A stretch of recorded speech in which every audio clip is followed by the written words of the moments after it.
The exclusion. Commander Elena Reyes stood rigid before the semicircular table where the 7 high counselors of the Galactic Alliance sat in judgment. The chamber was vast, ceiling lost in shadow, and the air carried the distinct blend of atmospheric conditions comfortable for the diverse species present. Elena fought to maintain her composure despite the news she just received. "This decision is final, Commander," said High Counselor Vexala, a towering being with translucent skin through which pulsed an intricate network of luminescent veins. "As of this moment, all humans are hereby excluded from galactic conflicts. Your species will retain defensive capabilities within your own solar system, but your participation in Alliance military operations is terminated." Elena's mind raced. Humanity had only joined the Alliance 30 years ago, a mere blink in galactic terms. In that short time, they'd participated in just 3 major conflicts, all of which had ended in Alliance victories.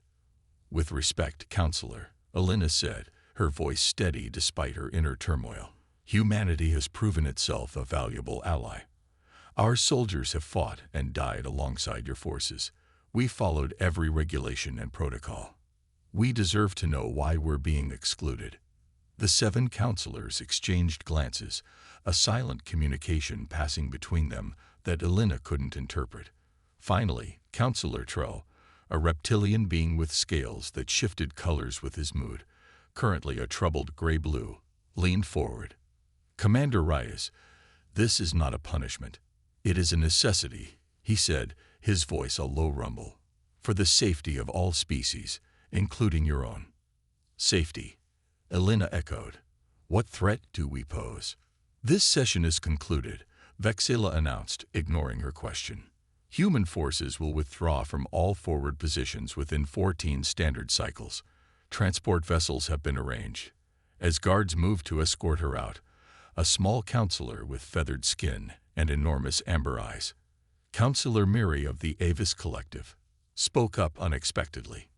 "She deserves to know something," Miri said softly. "The Terran forces fought beside mine at the Battle of Proxima Delta. Tell her about the medical reports." A tense silence fell over the chamber. Vexela's inner light pulsed rapidly, a sign of agitation. But before she could respond, Elena seized the opening. "What medical reports?" she demanded. Counselor Trell's scales rippled to a deep purple.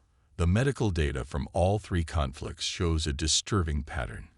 Species who fight in close proximity to humans for extended periods experience anomalies."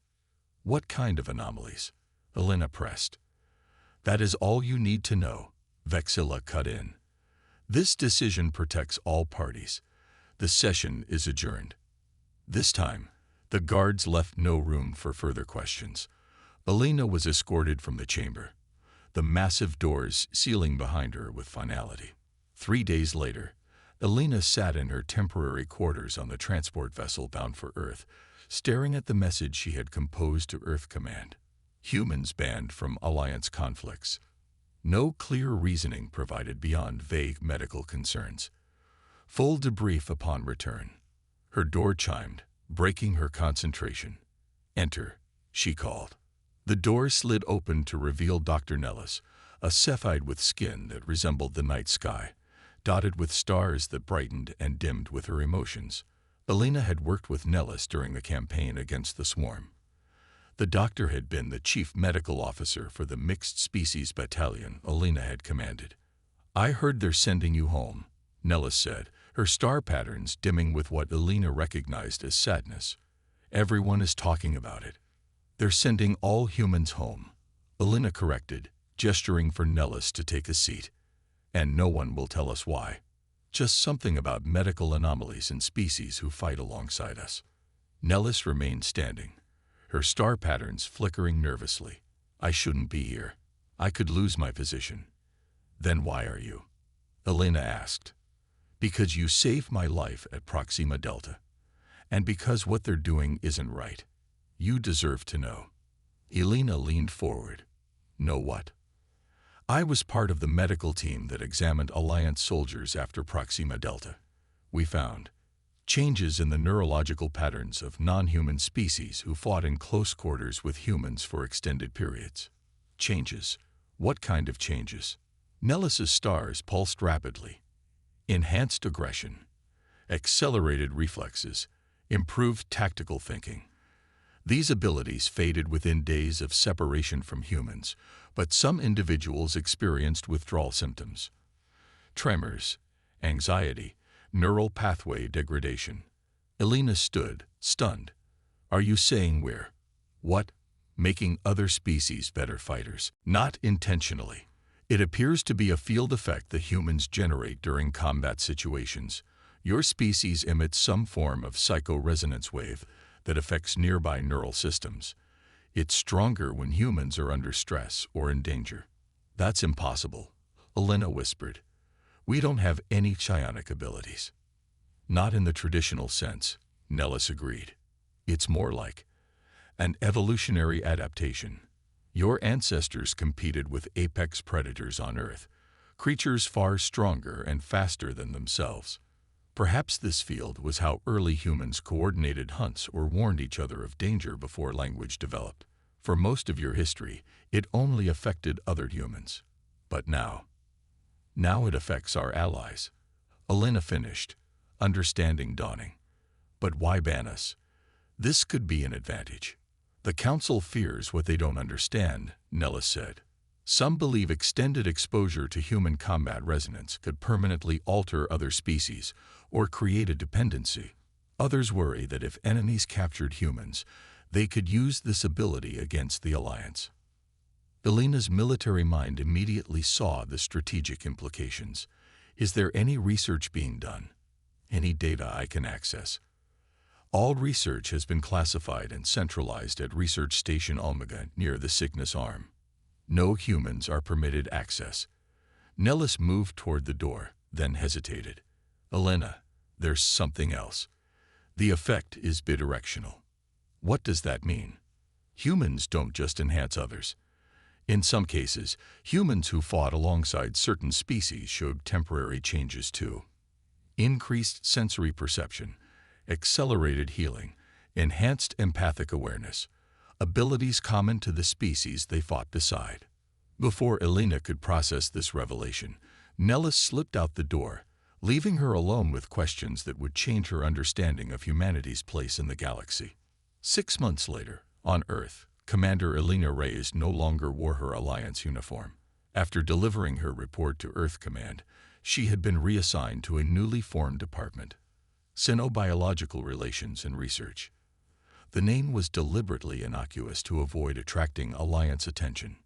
In reality, Elena now led a covert operation to understand the phenomenon Nellis had described, what her team had begun calling the Combat Resonance Effect, or CRD. Their underground facility beneath the Rocky Mountains housed the best minds Earth could provide: neurologists, evolutionary biologists, quantum physicists, and former military personnel who had fought in Alliance conflicts. What do we know for certain? Elena asked, addressing the room of scientists and analysts gathered around a holographic display showing neural scans. Dr. Maya Santos, formerly the leading xenoneurologist at the Alliance Medical Academy, before resigning in protest over the human ban, indicated a series of brain scans. We've confirmed Dr. Nellis's information. During combat situations, humans emit a complex field of electromagnetic and quantum signals that affect the neural pathways of nearby sentient beings. The effect is strongest on species with similar neurotransmitter systems, but eventually affects almost all complex neural networks. And the reverse effect? Elena prompted. Less pronounced but definite, Maya confirmed. Humans exposed to alien species during high-stress situations temporarily adopt certain neurological patterns from those species. Lieutenant Chen, who fought alongside Cephids, showed temporary enhancements to visual processing similar to Cephid star pattern recognition. Captain Okafor, who led mixed units with Trilaxian scouts, demonstrated enhanced olfactory sensitivity for several weeks after the campaign. Colonel Jackson, Elena's second-in-command, spoke up. The question is, how do we use this information? The Alliance ban remains in effect, and we can't exactly walk into council chambers and say, hey, we figured out what's going on. Can we rejoin your wars now? No, Elena agreed, but we need more data. The research being conducted at Station Omega might help us understand how to control this effect, maybe even harness it safely. That station is the most secure Alliance facility outside the Council homeworlds, Jackson objected. No humans allowed within 50 light years. Elena smiled thinly. True, but I still have friends in the Alliance who believe the ban was unjust. Dr. Nellis has provided us with access codes and security protocols. And we've been developing technology to mask human biosignatures. She activated another holographic display showing a small device. This neural dampener should mask the CRE and allow a small team to move through Alliance space undetected. We'll infiltrate Station Omega, access their research, and learn exactly what the Council knows about us that we don't. That's an act of espionage against the Alliance, Maya said quietly. If caught, it could be seen as an act of war. The Alliance shut us out based on fear, not facts, Elena replied. They're making decisions about our species without our input or consent. We have a right to know what we're truly capable of. She looked around the room at the determined faces of her team. I need 4 volunteers. We leave in 3 days. As hands rose around the room, Elena felt a mix of pride and apprehension. She had joined the Alliance believing in a future where humans would stand as equals among the stars. Now she was about to commit an act that could either restore that dream or shatter it forever. But humans had never been ones to accept limitations placed upon them by others. If the galaxy feared what humans could do, then it was time humanity discovered those capabilities for themselves. The revelation. The corridors of Research Station Omega were bathed in the pale blue light typical of Alliance facilities. Elena moved carefully, her steps measured and deliberate. The neural dampener at the base of her skull hummed almost imperceptibly, masking the unique resonance that would identify her as human. The disguise was completed by genetically modified skin overlays and ocular implants that made her appear as a Vendari, a species known for their analytical minds and minimal emotional displays. Beside her walked Jackson, similarly disguised, while Maya and Lieutenant Quan had taken different routes through the station. Their objective was the central data core where all research on the combat resonance effect would be stored. Security checkpoint ahead, Jackson murmured, his voice altered by the vocal modulator embedded in his throat. Elena nodded slightly, maintaining the stiff posture characteristic of Vendari. They approached the checkpoint, presenting the falsified credentials Dr. Nellis had provided. The guard, a hulking Krex with armored plating covering most of its body, examined their IDs with 4 of its 6 eyes, while the other 2 remained vigilantly scanning the corridor. Purpose. The guard grunted. Research evaluation, Elena replied, her voice coming out with the distinctive Vendari harmonic undertone. Priority code Omega 97. The code was genuine, provided by Nellis, who had risked everything to help them. The guard's secondary eyes blinked rapidly, a sign of verification against internal databases, before all 6 eyes focused forward again. Proceed to Level 4, Section 12. Do not deviate from assigned areas. They passed through the checkpoint, maintaining their deliberate pace until turning a corner out of the guard sight. We have 40 minutes before the next security sweep, Jackson said, checking the station schematics on his disguised communicator. Maya and Quan should be accessing the secondary data hub now. They moved quickly through the less monitored research corridors, passing laboratories where Alliance scientists conducted experiments behind transparent barriers. Elena slowed as they passed one particular lab, her eyes widening at what she saw. Inside, a Tralaxian soldier was engaged in a combat simulation while surrounded by monitoring equipment. Around the simulation area was a glowing field that Elena immediately recognized from the data they'd collected. They're replicating it, she whispered. They found a way to artificially generate the combat resonance field. Jackson drew her away. We need to keep moving. The data core is 2 levels down. They reached a secure elevator, using Nellis's access codes once more. As the doors close, Alina felt a momentary surge of hope. If they could learn how the Alliance was recreating the human resonance effect, perhaps they could develop a safe way to use it, a way that would convince the Council to lift the ban. The elevator opened onto a dimly lit corridor leading to a massive circular door marked with Alliance security symbols. As they approached, Alina's communicator vibrated with an incoming message from Maya. "We've been compromised. Security alerts active in sections 8 through 11. Quan is creating a diversion, but you have minutes at most." Alina exchanged a glance with Jackson. "We move forward. This may be our only chance." They rushed to the circular door, Jackson quickly applying the highest-level access code Nellis had provided.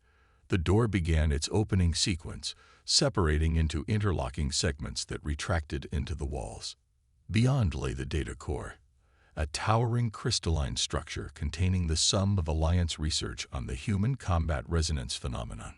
Alina immediately connected her specialized data drive to the nearest terminal.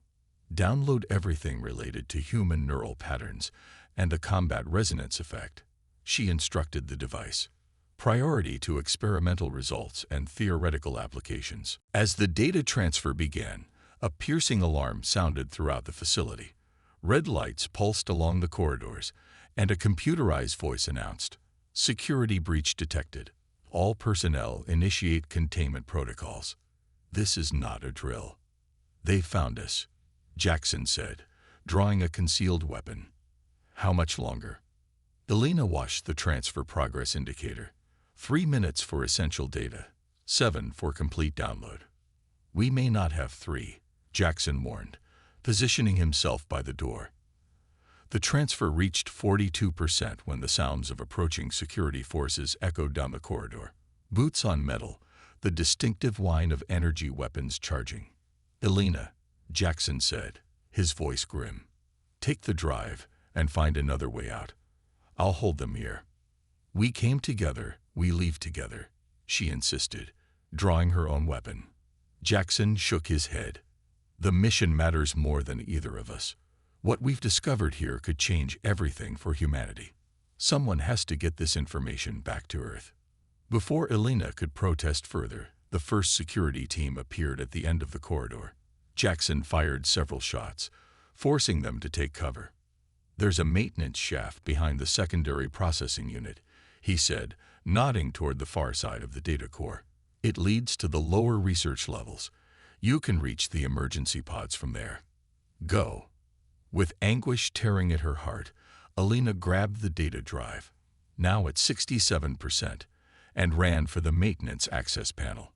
As she pulled it open, she looked back to see Jackson providing covering fire, buying her precious seconds. "Find Maya and Quan if you can," she called to him. He nodded without looking back. "See you on Earth, Commander." Alina crawled into the narrow maintenance shaft as the sound of weapons fire intensified behind her. The last thing she heard before sealing the panel was Jackson's defiant shout as he continued to hold off the security forces.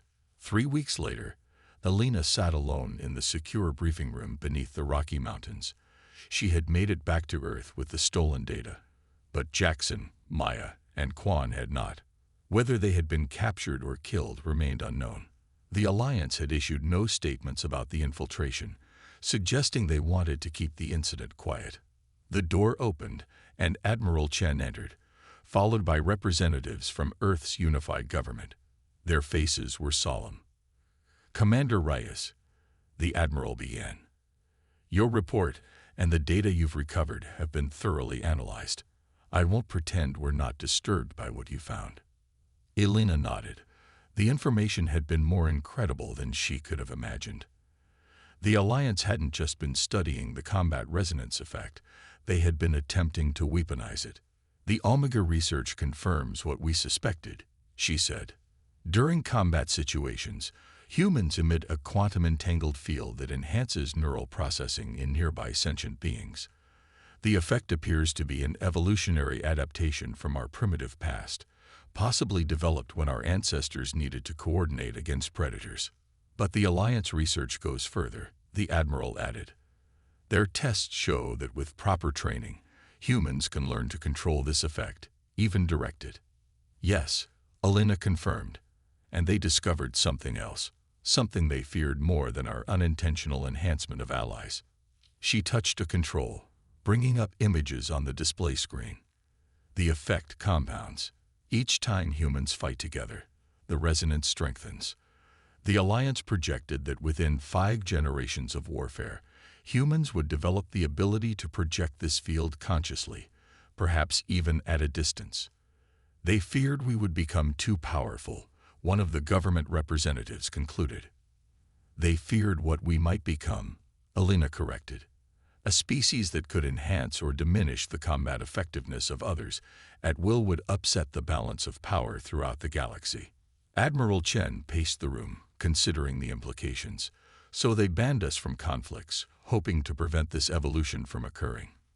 But they've also been trying to replicate the effect artificially, Alina added. Without success so far, the resonance appears tied to specific quantum properties in human neural tissue that can't be synthesized. The room fell silent as everyone processed the implications. Humanity possessed an ability that could reshape galactic warfare, an ability they had never known they had, one that was still developing. The silence was broken by an urgent alert. A communications officer rushed in, saluting quickly. "Admiral, we're receiving a priority transmission from Alliance Command. They're requesting to speak with Earth's leadership immediately." Alina felt a chill. Had their infiltration provoked a diplomatic crisis? Or worse? Minutes later, the holographic projection of High Counselor Vexala filled one end of the room. Her luminescent veins pulsed rapidly, a sign of extreme agitation. "Representatives of Earth," she began without preamble. "A situation has developed that requires immediate discussion. The Arachnid Collective has broken through Alliance defenses in the Orion Spur. 3 worlds have already fallen. Our forces are—" She paused, her inner light dimming momentarily, unable to contain the advance. Admiral Chen stepped forward. "Counselor, given the ban on human participation in Alliance conflicts, I'm curious why you're informing us of this development." Vexala's light patterns shifted to a pattern Alina had never seen before. "Because, Admiral, our military analysis indicates that without human assistance, the Alliance will fall within 6 standard months. The Arachnid Collective will then have a direct path to your solar system." Alina exchanged glances with the Admiral. This was unprecedented. "Are you asking us to violate your own ban, Counselor?" the Admiral asked carefully. "We are proposing a modification to the exclusion protocol," Vexala replied, her words clearly chosen with diplomatic precision. "Recent events have provided new context for our previous decision." Alina stepped forward. "You mean the data we recovered from Station Omega?" Vexala's inner light pulsed with surprise, then understanding. "I see. So it was humans who infiltrated the research facility. That explains how you managed to escape our security measures. We had a right to know what you discovered about our species," Alina said firmly. To everyone's surprise, Vexala's light patterns shifted to what Alina recognized as agreement. "Perhaps you did, and perhaps that knowledge will now help save us all." The Admiral raised an eyebrow. "You want us to use the combat resonance effect against the Arachnid Collective? What we fear in peacetime may be our salvation in war," Vexala acknowledged. "Our scientists believe that with proper training, human soldiers could learn to control this ability, to enhance their allies without the negative after-effects we observed previously." Alina felt a surge of vindication mixed with concern. And what happens after the war? Will humans be banned again once we're no longer useful? Vexala's light dimmed to a solemn blue. "Commander Reyes, I recognize you from the council chambers. What I could not tell you then, I will tell you now. The ban was never about fear of human aggression. It was fear of what we might become with extended exposure to your species. Your ability doesn't just enhance, it changes. And change is something many in the council fear above all else." "But now," Alina pressed, Now we must change or perish, Vexella said simply. The question is, will humanity help us, knowing what you now know? Admiral Chen looked to Alina, then to the government representatives. A silent communication passed between them, a very human form of resonance. We will help, the Admiral said finally, but as equals, not as weapons to be deployed and then locked away again. Any agreement must recognize humanity's right to develop our abilities naturally, with appropriate safeguards that we determine together. Vexella's light patterns shifted through several colors before settling on a bright, steady glow. I believe the Council will accept these terms, given our circumstances. We will send a delegation immediately to formalize the agreement and begin joint training protocols. After the transmission ended, Alina remained in the briefing room, staring at the space where Vexella's hologram had been. They laughed when humans joined their wars, she said quietly. Now they need us to save them. Admiral Chen nodded. And in doing so, we may finally discover what humanity is truly capable of becoming.